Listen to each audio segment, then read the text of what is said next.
Mask mandates may soon be lifted in Ontario. I'll tell you about that in just a moment. But first, Premier Doug Ford making an announcement today that will extend minimum wage to gig workers. It's another worker-friendly move as the spring election looms. Our government is introducing groundbreaking new labor legislation. The Conservative government says this is a first in North America. Minimum wage will be extended to app workers like Uber and Lyft drivers, but only when they're actively delivering or driving a passenger.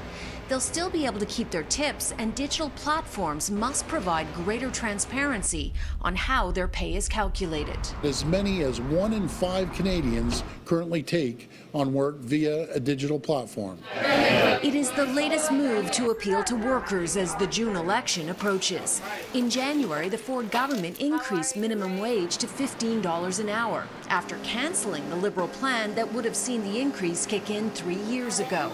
Back then, this is how the Premier justified it. The fact is, no legislation in Ontario's history has killed more jobs than Bill 148. It killed tens of thousands of jobs.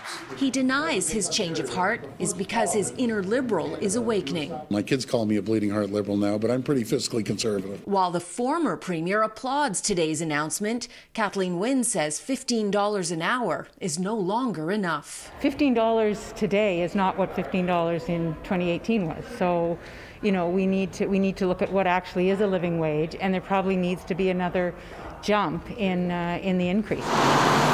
Doug Ford also canceled the Liberals' 2 paid sick days after he was elected. He won't commit to bringing them back. Well, that's something that we can discuss in the future. Today is the last day you'll be asked to show your vaccine passport to get into a restaurant or movie theater. And the Premier hinted masks may soon be gone as well. But he's waiting for the Chief Medical Officer of Health to give his approval. I'm hearing over the next few weeks, maybe after March break, when the kids get back, but we'll see. I don't want to set a date, and there's no secret. There isn't a person I talk to likes these masks. Ontario has definitely been inching toward lifting all mandates. Too soon for some, too slow for others. And tomorrow, all indoor capacity limits will also be lifted. That includes major sporting events and concerts.